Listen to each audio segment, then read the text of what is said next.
Olá pessoal, tudo bem? Hoje a gente vai falar sobre pré-história amazônica. Bom, nessa aula sobre pré-história amazônica e a chegada do homem na América, vamos fazer um link com a nossa última aula que nós tivemos sobre o processo de evolução humana e, consequentemente, a chegada desse homem na ocupação do território americano. Então eu preciso fazer o link, fazer um breve resumo. Tá? Nós sabemos então que a chegada do homem na América ela se dá dentro da teoria Clovis, né? E consequentemente de duas correntes de migração, né? Uma corrente chamada a corrente do homem que vem pela região da Beringia, né? O homem chega quando conhece como Alasca hoje, por volta de 12 mil, 13 mil anos, né, antes de Cristo. E nós temos uma segunda corrente, né, a corrente malaio-polinésia. O homem ele não vem apenas pela região ali do Alasca, mas ele vem pelas ilhas, né, a chamada corrente malaio-polinésia.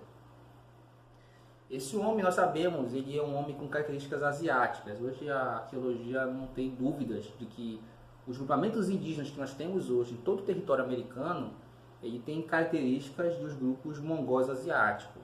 Eles têm não só a semelhança linguística, mas fisiológica, né, desses grupamentos. Não tem contestação de que esses grupos são grupos asiáticos. Tá? Mas o que nos chamou a atenção foi de que houve um achado arqueológico do professor Walter Neves, né, professor em arqueologia e antropologia, que é o achado de Luzia. E aqui nós temos aqui no slide uma imagem desse fóssil, né? É um fóssil de 11.500 anos, que está dentro desse processo de ocupação da cultura Clovis, né? Que é um sítio arqueológico no México, que também está entre 12 mil anos. Mas a grande incógnita, a grande pergunta se dá através da característica física desse fóssil, né? Ou seja, é uma característica aborígene, uma característica africana, que entra em disparate, entra com uma grande lacuna comparado aos grupamentos contemporâneos dos grupos nativos, dos grupos indígenas. O que se acredita dentro para explicar esse fóssil da Luzia? É que, na verdade, esse grupamento humano ele chega na América há 12 mil anos, há 13 mil anos, por esse momento aí. Ele se instala no que nós chamamos hoje como a região norte-americana, que é o território americano, desce uma primeira leva, né, pelo território até a América do Sul. Essa primeira leva ela ainda carrega características africanas, aborígenes, que seria o fóssil de Luzia. Por volta de 10 mil anos, 8 mil anos, o professor Walter Neves diz que desce essa segunda leva, né, que veio junto, né, pelo Estreito de Bering. Essa segunda leva já traz características asiáticas, diferentes das características de Luzia. Ou seja, Luzia ela pertence ao primeiro grupamento, só que ela é o primeiro grupamento que desce o território americano, e porque eles estão instalados no território americano. E depois, por volta de 8 mil anos, desce esse grupamento, todo esse grupamento, com características asiáticas. E aí nós vamos ter aqui a ocupação do território americano por esses grupamentos, tanto características aborígenes como características asiáticas. Então é a partir desse fóssil de 8 mil anos, dessa segunda leva, que vai ter características asiáticas. Tá? Então vai ser dentro dessa perspectiva que nós vamos ter o fóssil de Luzia. Mas nós vamos ter uma outra teoria também, a teoria da professora Niede Guidon, que trata sobre o sítio de Boqueirão da Pedra Furada, né, na Serra da Capivara, em que a professora Niede Guidon traz uma outra teoria. Vamos lembrar que a teoria Clovis, que é a mais, vamos dizer assim, aceita, que é uma teoria norte-americana, né, que também carrega uma ideologia, né, porque eles querem dizer que a ocupação humana se iniciou pelos Estados Unidos, pelo que é Estados Unidos hoje, e que se situa entre 12 mil a 14 mil anos. a pessoa de Guidon encontra na Serra da Capivara fósseis com datações de 48 mil anos. Ou seja, o homem americano já se encontrava nessa data nesse território. E aí traz uma incógnita, né? E ela tenta responder essa incógnita dizendo que esse homem ele chegou à América, não foi pela região malaio-polinésia, pelas ilhas, né, do Pacífico, e nem muito menos pelo Estreito de Bering. E veio pelo Atlântico mesmo, ou seja, há 48 mil anos é difícil aceitar, mas esses homens já navegavam, tinham conhecimentos náuticos e vieram diretamente do território africano. Tá? Então, são essas três teorias, ou melhor dizendo, duas teorias, que tentam responder à ocupação desse homem americano. A primeira teoria, que é a teoria Clovis, de 12 mil a 14 mil anos, e a segunda teoria é a teoria da professora Nied Guidon, em que o homem ocupa a América há muito mais tempo, há 48 mil anos. Foi a partir de 12 mil, 13 mil, 14 mil anos, tirando em conta a teoria da professora Nied Guidon, nós temos aqui a ocupação de todo o litoral do território brasileiro dos chamados povos sambaquianos. Esses povos sambaquianos vão ter características específicas. Já na imagem nos mostra aí, já tenta nos responder essas características específicas, né? É um grupamento humano asiático, características mongóis asiáticas. É um grupamento humano que tem a sua base alimentar de peixes, né? Nesse slide aqui nós observamos aqui algumas dessas características. Grupos coletores caçadores, eles viviam no litoral do território brasileiro, né? Eles tinham uma base alimentar baseada na pesca e na coleta de moluscos e eram sedentários, ou seja, eles já não mais eram grupos nômades, né? Já estamos saindo aqui desse período paleolítico para o neolítico, né? Ou seja, eles não mais só caçam, não vivem se deslocando dentro do território. Mas o porquê desses grupamentos serem chamados de povos sambaquianos e terem essa característica aqui específica, que é de pesca e coleta de moluscos?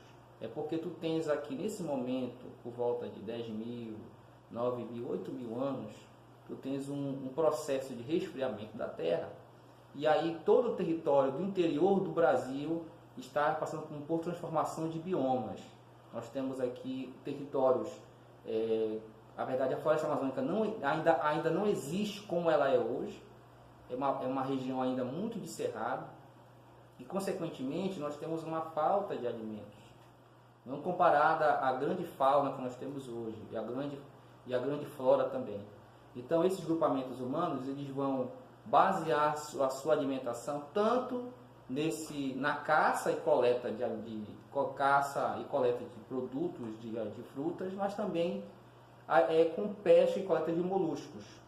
E isso é comprovado cientificamente através de dados arqueológicos da própria arcada dentária desses grupamentos humanos, onde foi encontrado uma base alimentar de peixes. Então, tudo que nós nos alimentamos, esse tipo de alimento, ele fica com resquícios absorvidos pela arcada dentária. E é através dessa arcada dentária que os paleontólogos, os arqueólogos, identificaram que a base alimentar desse grupamento humano, que ficava especificamente ali nessa região de todo o litoral brasileiro, era baseada em pesca e coleta de moluscos. A gente pode dizer assim que esses povos sambaquianos têm uma característica específica, né? Que são os aterros elevados compostos de conchas e moluscos, né? Esses grupamentos humanos, aqui os povos sambaquianos, por ter sua principal alimentação baseada em conchas e moluscos, eles começam a não só se alimentar disso, mas também de utilizar isso como também algo ligado a uma ritualística, a uma cultura, a uma função religiosa. Se alimentavam, jogavam aquelas conchas, aqueles moluscos em um certo espaço, que aparentemente parecia ser um lixo, mas utilizavam essa região onde eles colocavam as conchas e moluscos como também um cemitério. E aí nós temos nessa imagem aqui a demonstração de como esses grupamentos humanos colocavam, enterravam seus ancestrais, seus mortos ali, né? Nós temos aqui uma demonstração aqui de como era enterrado essas pessoas aqui, né? Vamos lembrar também que existe, na verdade, são várias elevações de terra. Ao decorrer dos séculos, vai se modificando a terra e a gente vai ter ali uma diferenciação, né? Então pode ser que naquela época deles, ali por exemplo, nessa primeira camada aqui, eles estavam no nível da terra, essas conchas. E aí eles vão enterrando ali aquelas pessoas, né, de uma forma ritualística, ou seja, já demonstra-se ali também ter um nível de cultura elevado, né? Aí nós temos também dentro dessa cultura sambaquiana, nós vamos ter também já os cemitérios, né? Ou seja, essas pessoas já não são enterradas de qualquer maneira. Nós já temos aqui já um ritual para se enterrar essas pessoas, ou até podemos dizer até um culto aos ancestrais, né? E aqui tu tens aqui como essa pessoa está enterrada, como algo muito parecido com uma criança deitada. Então tu tens ali já um pensamento, ou seja, um questionamento: será que esses grupamentos humanos já acreditavam na vida após a morte, já se tinha uma ideia de uma mentalidade, né? E aqui nós temos também uma segunda imagem, né, ao lado da pessoa enterrada, nós temos aqui já alguns artefatos que esses grupamentos humanos construíam, né? Pedras, que já estão transitando ali, alguns elementos de pedra lascada com a pedra polida, né, do paleolítico para o neolítico. Nós temos ossos de animais, nós temos até estátuas, né, que são, em alguns antropólogos denominam como zoolitos, né? São esculturas de pedra. Então esses grupamentos humanos, essas conchas, esses aterros de conchas, eles não tinham a função apenas de cemitério, mas também de algo muito mais profundo que isso, né? Eles viviam sobre isso, eles produziam isso, viviam sobre isso, ou seja, havia uma relação muito forte entre essas conchas, o cemitério, a ritualística desses grupamentos, tá? Aí nós temos aqui também mais uma imagem mostrando aqui a produção de materiais, de artefatos, como pedras para limpeza de animais, de peixes, né? Havia uma série de ferramentas, pedras e machados, e já em pedra polida, já denomina-se como se neolítico, né?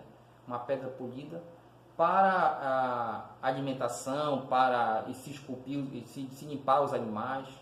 Então existem vários elementos aí, como esses grupos humanos se alimentavam e produziam suas culturas. Mas existe um elemento interessante, que já se iniciam com um estágio pré-cerâmico, já se produz uma cerâmica desses grupamentos, desses povos sambaquianos.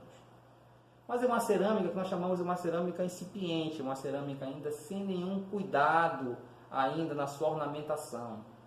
É apenas um vaso muito simples. Não se tem uma preocupação na sua caracterização desse vaso, como a gente vai perceber, por exemplo, nos vasos dos cacicados complexos, tá? Então, nesses povos sambaquianos aqui, nós vamos ter todas essas características, né, que, como eu vou voltar aqui para vocês o slide, que são características interessantes. São grupos coletores e caçadores, são grupos que se definem no litoral do território. A sua base alimentar é baseada na pesca e na coleta de moluscos. São grupos sedentários, tá?